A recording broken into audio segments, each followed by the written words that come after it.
Hi friends, പുതിയൊരു വീഡിയോയിലേക്ക് എല്ലാവർക്കും സ്വാഗതം. വാർത്ത എല്ലാവരും കണ്ടു കഴിയുമ്പോൾ ഇഷിതിൻ്റെ ഭാഗത്താണ് ന്യായം മനസ്സിലാവാണ്. അപ്പം അമ്മനോട് ഇഷിത് ചോദിക്കുകയാണ്, അമ്മ എന്താ നേരത്തെ പറഞ്ഞത്?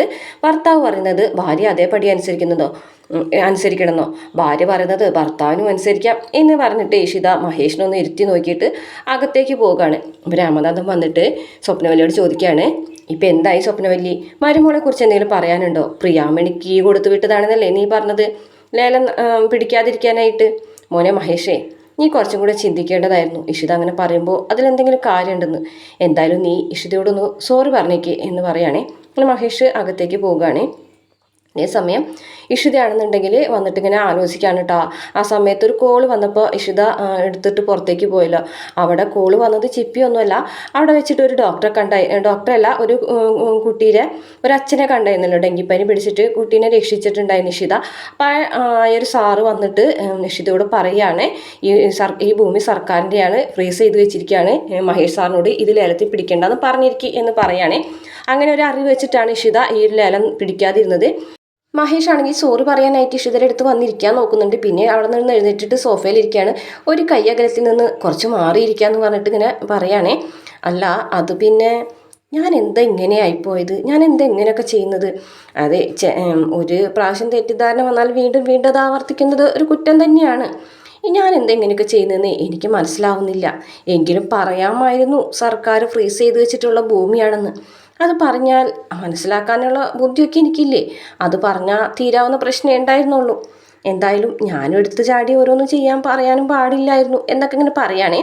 അപ്പോൾ ഇഷിത പറഞ്ഞിട്ട്, മതം പൊട്ടി നിൽക്കുന്ന ആനയോട് ഞാൻ കുട്ടികളുടെ ഡോക്ടറാണ് എന്ന് പറഞ്ഞിട്ട് എന്തെങ്കിലും കാര്യമുണ്ടോ എന്ന് ചോദിച്ചിട്ട് ദേഷ്യത്തോടു കൂടി അവിടെ നിന്ന് എഴുന്നേറ്റ് പോവുകയാണേ. അപ്പം മഹേഷ് ഏറ്റില്ല, സാരില്ല, വേറെ വഴി നോക്കാം എന്ന് പറയുകയാണ്. പിന്നീട് കാണിക്കുന്നത് വിനോദിനെ സുജിനെയാണ്. അപ്പോൾ സുജി വിനോദിനോട് ഇങ്ങനെ പറയുകയാണേ, പണ്ടത്തെ സിസ്റ്റം ഒന്നും ശരിയല്ല. കുറേ പഠിക്കുക, കല്യാണം കഴിക്കുക, കുട്ടികളെ വളർത്തുക, വീണ്ടും അവരെ വിവാഹം ചെയ്തയക്കുക, ഈ ഒരു പരിപാടി ബോറടിച്ചു തുടങ്ങി എന്ന് പറയാണ്. അപ്പോൾ സുജിനോട് വിനോദ് ചോദിക്കുന്നുണ്ട്, സത്യത്തിൽ നിനക്ക് എന്താ ബോറടിച്ചു തുടങ്ങിയത് എന്ന് ചോദിക്കുമ്പോൾ ബാച്ചിലർ ലൈഫ് എന്ന് പറയാണ്. എങ്കിൽ പിന്നെ ഏതെങ്കിലും ഒരുത്തന്നെ തോളിൽ ചാരിക്കോ എന്ന് പറയാണ്. അപ്പോഴേക്കും വിനോദിൻ്റെ തോളിൽ വന്നിട്ട് ചാരുകയാണ്. അപ്പോൾ പറയും, ഉറപ്പിച്ചു എന്ന് പറയാണ്. അപ്പോൾ സുജി പറയാണ്, എത്രയും പെട്ടെന്ന് നമുക്കിത് തീരുമാനമാക്കണം, വിവാഹത്തെക്കുറിച്ച് ചിന്തിക്കണം. ഒരു പ്രണയത്തിൻ്റെ കീഴ്പ്പെട്ട് ചിറകുടിഞ്ഞ ഒരാളാണ് ഞാൻ, ഇനിയും അത് താങ്ങാനായിട്ട് എനിക്ക് പറ്റൂല എന്ന് പറയാണ്. അപ്പോൾ വിനോദ് പറയുന്നുണ്ട്, ശരി, നമുക്കത് ആലോചിക്കാം. അപ്പോൾ ഏട്ടനെയാണ് എല്ലാം തീരുമാനിക്കുന്നത്, എങ്കിൽ പിന്നെ നമുക്കത് മുന്നോട്ട് കൊണ്ടുപോകാം എന്ന് പറയാണ് കേട്ടോ സുജി. അപ്പോൾ ഏട്ടത്തി വഴി പോകുന്നതല്ലേ നല്ലത്. ശരി, ഞാൻ ഇഷിതേച്ചിയോട് പറയാം. ഇഷിതേച്ചി ആകുമ്പോൾ അത് കാര്യം കറക്റ്റാക്കി അറിയുകയും ചെയ്യാമല്ലോ എന്നൊക്കെ പറയാണ്. അങ്ങനെ പറഞ്ഞു നിൽക്കുമ്പോൾ ഞാനൊരു കാര്യം കൂടെ ചോദിക്കട്ടെ, അനുഗ്രഹനോട് നിനക്ക് പ്രണയം വല്ലതുണ്ടോ? നീ അനുഗ്രഹിക്ക് അങ്ങനെയുണ്ടോ എന്നൊക്കെ ചോദിക്കുകയാണേ. അപ്പോൾ പറഞ്ഞു, നീ എന്തേ പറയുന്നത്? നിനക്ക് വേണ്ടി കാത്തിരുന്ന ആളാണ് ഞാൻ. ആ കാത്തിരിപ്പിൽ എനിക്ക് കൂട്ടുണ്ടായിരുന്നത് അനുഗ്രഹം മാത്രമാണ്. എനിക്കൊരിക്കലും അനുഗ്രഹനോട് പ്രണയം തോന്നിയിട്ടില്ല, അവൾക്ക് തിരിച്ചു അങ്ങോട്ടില്ല എന്ന് പറഞ്ഞു. സ്വാർത്ഥത കൊണ്ട് തോന്നിയ ഒരു തെറ്റിദ്ധാരണയാണ് എന്ന് സുജി വിനോദിനോടും പറയുന്നുണ്ട്. പിന്നീട് കാണിക്കുന്നത് ചിപ്പിങ്ങനെ ഇഷിതോട് ചോദിക്കുകയാണ്, ഡാഡി വീണ്ടും അമ്മയോട് പിണങ്ങിയോ എന്ന് ചോദിക്കുകയാണ്. പിണങ്ങി, സോറി പറഞ്ഞോ? ഇല്ല, സോറി ഒന്നും പറഞ്ഞിട്ടില്ല. നീ സ്കൂളിലെ വിശേഷം പറയും. അത് ഒരു ചേട്ടൻ വേറൊരു ചേട്ടനെ തല്ലിക്കൊന്നു എന്നാണ് പറയുന്നത് വേറെ സ്കൂളിൽ. അപ്പോൾ ഇഷിത പറയും, അത് മയക്കുമരുന്നിന് അടിമപ്പെട്ടിട്ടാണ് അങ്ങനെയൊക്കെ ചെയ്യുന്നത്. മോളെ, ഒരു കടകളിൽ നിന്നും ഒരു സാധനം വാങ്ങിച്ച് കഴിക്കരുത്. മറ്റുള്ളവർ മോളേന്ന് വിളിച്ച് വന്ന് എന്തെങ്കിലുമൊക്കെ തരും, അതൊന്നും വാങ്ങിച്ച് കഴിക്കരുത്. മോളേന്ന് സ്നേഹത്തോടു കൂടി വിളിച്ച് വന്ന് എന്തെങ്കിലും പറഞ്ഞു കഴിഞ്ഞിട്ടുണ്ടെങ്കിലോ ബേട്ട ചെയ്തിട്ടുണ്ടെങ്കിലോ അത് ഉറക്കനെ വിളിച്ച് കരഞ്ഞ് നിലവിളിക്കണം കേട്ടോ എന്നൊക്കെ പറഞ്ഞ് കൊടുക്കുകയാണ് ഇഷിത ചിപ്പിക്ക്. പിന്നീട് സ്വപ്നവല്ലി വന്നിട്ട് രാമനാഥനോട് പറയുകയാണ്, ചൂടെടുത്തിട്ട് വയ്യ, കറണ്ട് ഇല്ലല്ലോ എന്ന് ചോദിക്കണം. ഞാൻ സെക്രട്ടറിനെ വിളിച്ചിരുന്നു, എന്തായാലും KCBയുടെ കറണ്ട് ഇന്ന് വരില്ല, അരമണിക്കൂറിനുള്ളിൽ ശരിയാക്കാമെന്ന് ഇവിടെ താള് പറഞ്ഞിട്ടുണ്ട് ജനറേറ്റർ എന്ന് പറയുകയാണ്. എന്തായാലും അതിൻ്റെ ഭാഗമൊക്കെ ആയിട്ടാണ് നമ്മൾ ഫ്ലാറ്റ് തൽക്കാലത്തേക്ക് ഒഴിയുന്നതെന്നും പറയുന്നുണ്ട്.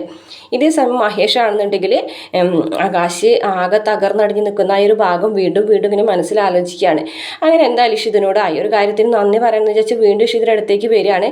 പക്ഷേ ഇഷിതയാണെന്നുണ്ടെങ്കിൽ പിടി കൊടുക്കുന്നില്ല കേട്ടോ. അപ്പോൾ ദേഷ്യം വന്നിട്ട് മഹേഷ് വീണ്ടും അവിടെ നിന്ന് എഴുന്നേറ്റ് പോകും. ഈ സമയത്ത് ഒരു പാത്രത്തിൽ നിറയെ റോസാപ്പൂവിൻ്റെ ഇതളുകൾ കൊണ്ടുവന്നിട്ട് സ്വപ്നവല്ലി അവിടെ വെച്ചിട്ട് രാമനാഥനോട് പറയുന്നുണ്ട്, രാമ, വൈകിട്ടത്തേക്ക് അമ്പലത്തിൽ കൊണ്ടുപോകാനുള്ള റോസാപ്പൂക്കൾ ഇവിടെ കൊണ്ടുവച്ചിട്ടുണ്ടെന്ന് പറയും. മഹേഷ് ആണെന്നുണ്ടെങ്കിൽ ഇത് കണ്ടുവരികയാണ്. അപ്പോൾ മഹേഷ് ആണെന്നുണ്ടെങ്കിൽ അതൊന്നും കേട്ടിട്ടില്ല. അങ്ങനെ വേഗം തന്നെ അത് കൊണ്ടുപോയിട്ട് ബെഡിൽ കൊണ്ടുവയ്ക്കുകയാണ്. എന്നിട്ട് സോറി എന്ന് എഴുതിയിട്ട് അവിടെ ഒരു ലവും കൂടെ വരയ്ക്കുകയാണ്. അതിനുശേഷം ഇഷിതനെ വിളിച്ചിട്ട് പറഞ്ഞാണ് എൻ്റെ വാച്ച് കാണുന്നില്ലേ, വാച്ച് അവിടെ ഉണ്ടാവും, ഭാര്യ ഒന്ന് വന്ന് സഹായിക്കുമോ എന്ന് ചോദിക്കാൻ കേട്ടോ. ശരി എന്ന് പറഞ്ഞിട്ട് ഇഷിത വാച്ച് നോക്കാനായിട്ട് റൂമിലേക്ക് വരികയാണ്.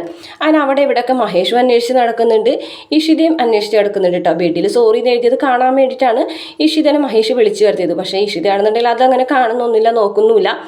പിന്നെ ഒരു സൈഡിൽ ചെന്നിട്ട് വാച്ച് എടുത്തിട്ട് മഹേഷിൻ്റെ അടുത്ത് കൊടുക്കുകയാണ്. ദേ കണ്ടില്ലേ വാച്ച്, ഒന്നില്ലെങ്കിൽ എന്നും ഒരേ സ്ഥലത്ത് വെക്കുക, അല്ലെങ്കിൽ ഊരി വയ്ക്കുന്ന സ്ഥലം ഓർമ്മിക്കുക എന്ന് പറഞ്ഞിട്ട് പോകും. അപ്പോൾ മഹേഷ് അതല്ല, ബ്രെഡ് കിച്ചണിലുണ്ട് എന്ന് പറഞ്ഞിട്ട് വേഗം പോവുകയും പിന്നീട് മഹേഷ് വീണ്ടും കബോർഡ് തുറന്നിട്ട് തൻ്റെ ഫയൽ എടുത്തിട്ട് ആ ബെഡിൽ കൊണ്ടുവയ്ക്കുകയാണ് കേട്ടോ. ബെഡ്ഷീറ്റിൻ്റെ സൈഡിലായിട്ട് വെക്കുകയാണ്.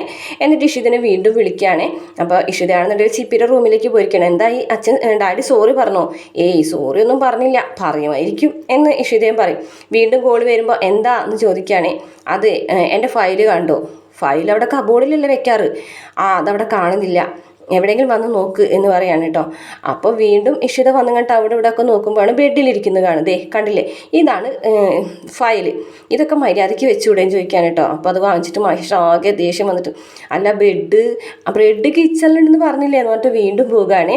എന്നിട്ട് വീണ്ടും ചിപ്പിനെ എടുത്ത് ചെന്നിട്ട് ചിപ്പി ചോദിക്കുന്നത് സോറി പറഞ്ഞില്ലല്ലേ? സോറി ഒന്നും പറഞ്ഞിട്ടില്ല എന്ന് പറയും. അപ്പോഴേക്കും മഹേഷ് അവിടേക്ക് വരികയാണ്. എന്നിട്ട് പറയുന്നുണ്ട്, അതെ മോളുടെ അമ്മയുടെ എന്തോ ഒരു ചെറിയൊരു സ്മോൾ തിങ്സ് കട്ടിലിൽ കിടക്കുന്നുണ്ട്, ബെഡിലുണ്ട്, ഒന്ന് പോയി നോക്കാൻ പറയും, അത്ര വലുതൊന്നുമില്ല, വളരെ ചെറുത്. എൻ്റെയോ? അതെ എന്ന് പറയട്ടോ. അപ്പോൾ ശരി, ഞാൻ നോക്കിയിട്ട് വരാം മോളെ എന്ന് പറഞ്ഞിട്ട് ഇഷിത പോവുകയാണ്. ഈ സമയത്താണ് ഫ്ലാറ്റിൽ കറണ്ട് ഉണ്ടായിരുന്നില്ലല്ലോ, പെട്ടെന്ന് കറണ്ട് വന്നത്. അപ്പോൾ ഫാൻ ഓൺ ആവുകയാണ്. ഫാൻ ഓൺ ആയ വഴിക്ക് അവിടെ ബെഡിലുണ്ടായിരുന്ന റോസാപ്പൂവൊക്കെ ആകെ പരന്നു പോവുകയാണ്. ആ ലവിൻ്റെ ആ ഒരു ചിഹ്നം ഒക്കെ പരന്നു പോവുകയാണ്. ഇത് കണ്ടുകൊണ്ട് ഇഷിത വരികയാണ് കേട്ടോ. ബെഡിൽ നിറച്ച് റോസാപ്പൂകൾ കാണുമ്പോൾ ഇഷിതയ്ക്ക് ഡൗട്ട് അടിക്കുകയാണ് കേട്ടോ. അപ്പോൾ ഇഷിത വേഗം തന്നെ മഹേഷിനെ നോക്കുകയാണ്. മഹേഷാണെന്നുണ്ടെങ്കിൽ പിന്നെ വന്ന് നിൽക്കുന്നുണ്ടായിരുന്നു. ഇതാണല്ലേ ഉദ്ദേശം, തോളും ചെരിച്ചു വരുന്നുണ്ടപ്പോൾ തന്നെ എനിക്ക് മനസ്സിലായി, എഗ്രിമെൻറ്റ് അത് നന്നായി ഓർത്തോളട്ടാ, ഇങ്ങനെ വന്നിരിക്കുകയാണ് തോളും ചെരിച്ചെന്നൊക്കെ പറഞ്ഞിട്ട് വേഗം തന്നെ ഇഷിത അവിടെ നിന്ന് ദേഷ്യത്തോടുകൂടി ഇറങ്ങി പോകാൻ കേട്ടോ. മഹേഷാണെന്നുണ്ടെങ്കിൽ ആകെ നാണം കെട്ട പോലെ തല കുമ്പിട്ട് ഇരിക്കുകയാണ് അവിടെ. പിന്നീട് കാണിക്കുന്നത് ആകാശ് കൂൾ ഡ്രിങ്ക്സ് കുടിച്ചിരിക്കുന്ന സമയത്ത് വേറൊരു സൈഡിൽ ഇരുന്നിട്ട് മൃണാളിനി വേറൊരാളായിട്ട് സംസാരിച്ചുകൊണ്ടിരിക്കുകയാണ്. സാറിൻ്റെ കമ്പനിയിലെ പ്രൊഡക്റ്റ് വെച്ചിട്ട് നമുക്കൊരു പ്രൊജക്റ്റ് തയ്യാറാക്കാം, ഞാനിപ്പോൾ എന്തായാലും അതാണ് ചെയ്തുകൊണ്ടിരിക്കുന്നത്, അങ്ങനെയുള്ളതൊക്കെ പറഞ്ഞുകൊണ്ടിരിക്കുകയാണ്. അപ്പോൾ ആകാശ് പെൺകുട്ടിനെ കാണുമ്പോൾ ഇവള് വേറൊരു അരനെ ചാക്കിട്ട് തുടങ്ങിയോ എന്ന് ഇങ്ങനെ ആലോചിക്കുകയാണ് കേട്ടോ. എന്നിട്ട് ആകാശ് വിളിക്കുകയാണ്. വിളിച്ചിട്ട് അതെ എന്ന് പറയുമ്പോഴേക്കും ആകാശ് ഞാൻ കുറച്ച് തിരക്കിലാണെന്ന് പറഞ്ഞിട്ട് പെട്ടെന്ന് കോള് കട്ട് ചെയ്യാണ്.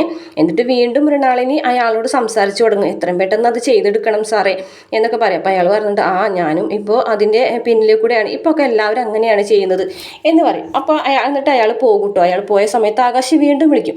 അപ്പം മൃണാളിനി പറയാം, അതെ എന്താ ആകാശ് വിളിച്ചുകൊണ്ടിരിക്കുന്നത് ഇങ്ങനെ, ഞാനേ ചെന്നൈയിലാണ് എന്ന് പറയും, എനിക്ക് കുറച്ച് തിരക്കുണ്ട്. അപ്പം ആകാശ് പറയും, ഞാനും ചെന്നൈയിലാണ് എന്ന്. ആണോ എന്ന് ചോദിക്കാനുണ്ട്. അതെ ഞാനും ചെന്നൈയിലുണ്ട്, നീ നിൻ്റെ ലെഫ്റ്റിലേക്ക് ഒന്ന് നോക്കട്ടെ എന്ന് പറയും കേട്ടോ. പെട്ടെന്ന് തിരിഞ്ഞു നോക്കുമ്പോൾ ആകാശിനെ കണ്ട് ഞെട്ടി നിൽക്കുന്ന മൃണാളിനിയെ കാണിച്ചിട്ട് ഇന്നത്തെ എപ്പിസോഡ് അവസാനിക്കുകയാണേ.